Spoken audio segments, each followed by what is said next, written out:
లక్ష్మీదేవి మన ఇంట్లోకి వచ్చే ముందు కనిపించే 4 సంకేతాలు ఇవే. అవి ఏంటో ఈ వీడియోలో చాలా స్పష్టంగా తెలుసుకుందాం. శ్రీ మహాలక్ష్మి ప్రతి ఒక్కరి ఇంట్లో కొలువై ఉండాలి అని అనుకుంటూ ఉంటాము. అమ్మవారు ఎప్పుడు మనల్ని కరుణిస్తారా, ఎప్పుడు ఐశ్వర్యవంతుల్ని చేస్తారా అని ప్రతి ఇంట్లో ప్రతి ఒక్కరూ అనుకుంటూనే ఉంటారు. అయితే లక్ష్మీదేవి నివసించే స్థానాలు వచ్చి 96 స్థానాలలో లక్ష్మీదేవి నివాసం ఉంటుంది అని లక్ష్మీ పురాణంలో తెలుపబడింది.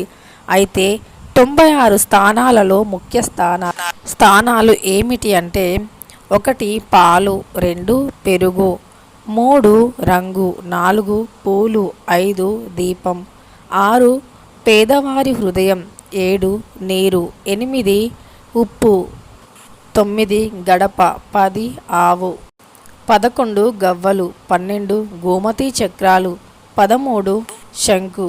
ఇలా చెప్పుకుంటూ పోతే చాలానే ఉంటాయి. ఇక నీటిలో కూడా లక్ష్మీదేవి కొలువై ఉంటుంది. ఇలా 96 స్థానాలలో లక్ష్మీదేవి కొలువై ఉంటున్నట్టుగా శాస్త్రం వివరిస్తుంది.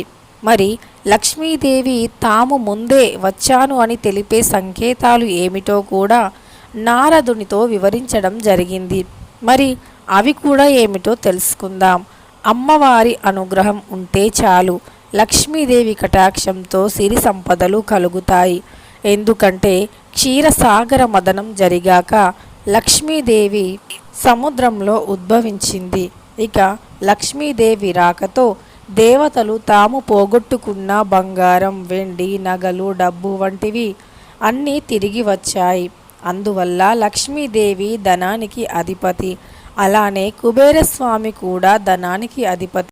ఏ ఇంట్లో అయితే లక్ష్మీదేవి అనుగ్రహం ఉంటుందో ఆ ఇంట్లో కుబేరస్వామి యొక్క అనుగ్రహం కూడా ఉన్నట్లే.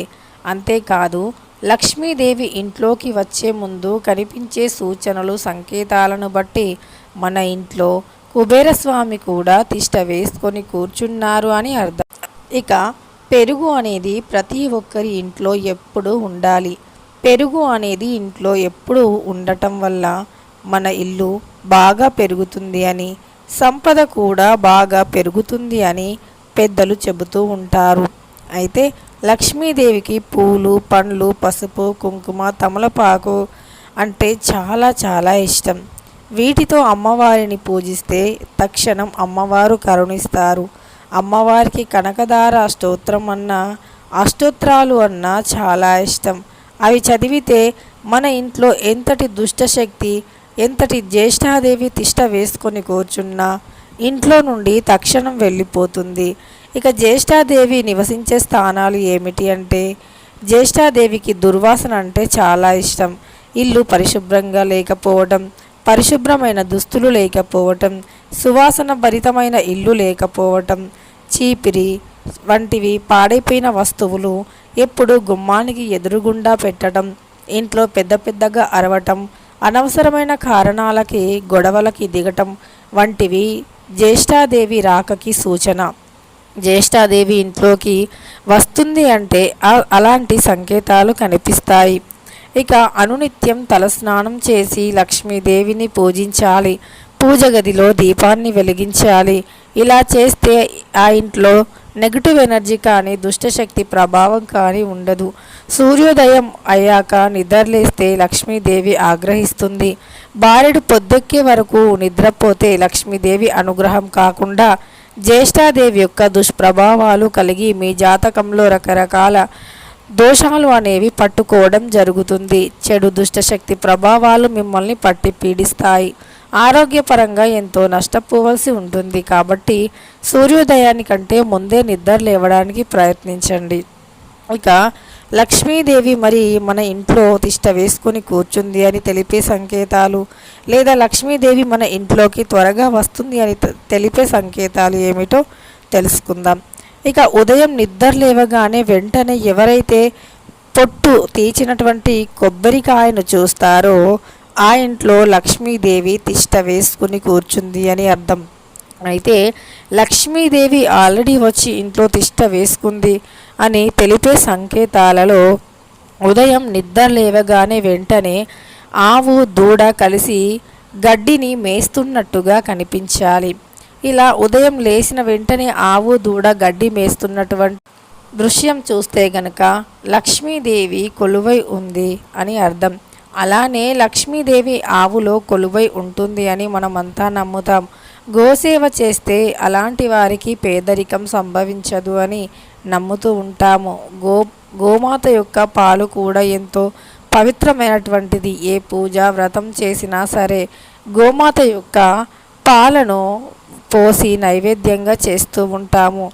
ఇక అలానే ఉదయం లేవగానే ఎవరైతే చెరుకు గడను చూస్తారో వారికి లక్ష్మీదేవి కటాక్షం కలిగింది అని అర్థం. చెరుకు గడ అనేది లక్ష్మీదేవికి చాలా ఇష్టం. చెరుకు రసం అన్నా చెరుకు అన్నా లక్ష్మీదేవికి చాలా ఇష్టం. కాబట్టి ఉదయం లేవగానే చెరుకు పొరపాటున చూస్తే చాలా మంచిది. ఒకవేళ ఏదైనా ముఖ్యమైన పని మీద బయటికి వెళ్ళే సమయంలో కూడా అనుకోకుండా మన కుడివైపున చెరుకు బండి కానీ లేదా చెరుకు రసం బండి కానీ ఉంటే అది శుభానికి సంకేతం. మీరు ఏ పని మీద వెళుతున్నారో ఆ పనిలో దిగ్విజయంగా విజయం సాధించుకొని వస్తారు అని సంకేతం అన్నమాట.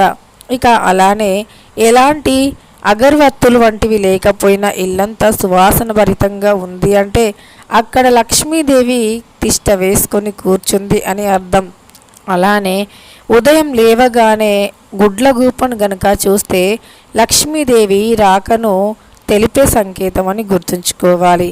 మనం ఎవరైనా ఉదయం లేవగానే అనుకోకుండా కిటికీలో నుండి కానీ లేదా ఫోన్లో కానీ టీవీలో కానీ గుడ్లగూబను చూస్తే గనక లక్ష్మీదేవి అతి త్వరగా మీ ఇంట్లోకి అడుగు పెట్టబోతుంది అని అర్థం.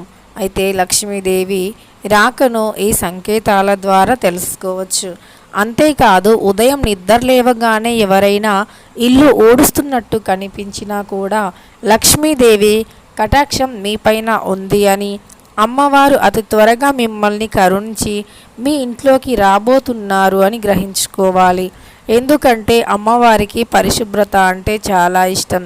ఎక్కడైతే శుభ్రత సువాసన ఉంటుందో, ఎక్కడైతే మంచి మనస్సు ఉంటుందో అక్కడ లక్ష్మీదేవి తప్పనిసరి ఉంటుంది. లక్ష్మీదేవి యొక్క వాహనం గుడ్లగూబ. అందుకే ఈ గుడ్లగూబ మనకు కనిపిస్తే కనుక చాలా మంచి ఫలితం కలుగుతుంది. ఏదైనా పని మీద మనం బయటికి వెళ్ళేటప్పుడు మన ఎడమ వైపు నుండి కానీ మన తలపై నుండి కానీ గుడ్లగూబ వెళితే ఆ పనిలో విజయం అనేది తప్పనిసరి కలుగుతుంది అని అర్థం.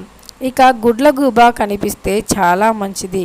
ముఖ్య పని మీద, ముఖ్యంగా ఏదైనా పని అవ్వట్లేదు జరగట్లేదు అని ఎన్నో రోజుల నుండి అనుకుంటున్న పని కూడా జరగదు అనుకుంటున్న పని కూడా ఈ విధంగా మనం బయటికి వెళ్ళే సమయంలో చెరుకు బండి కానీ గుడ్లగూబ కానీ లేదా ఉత్తరం దిక్కు నుండి అరిచే కోకిల అరుపులు కానీ ఆ పనిలో విజయం కలుగుతాయి అని తెలిపే సంకేతాలు.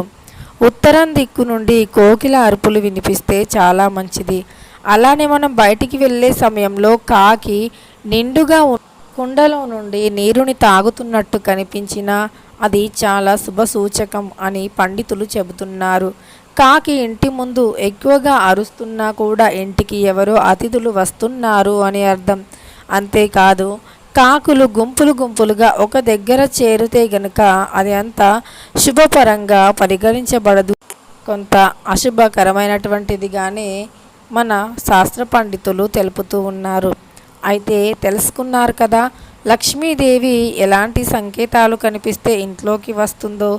అలానే లక్ష్మీదేవి ఇంట్లోకి వచ్చే ముందు కనిపించే సంకేతాలను, జ్యేష్ఠాదేవి ఇంట్లోకి వచ్చే ముందు కనిపించే సంకేతాలు, సూచనలను తెలుసుకున్నారు కదా. వీడియో నచ్చితే మర్చిపోకుండా లైక్ చేయండి. మన ఛానల్ని కొత్తగా చూస్తున్న వారు వెంటనే సబ్స్క్రైబ్ చేసుకోండి.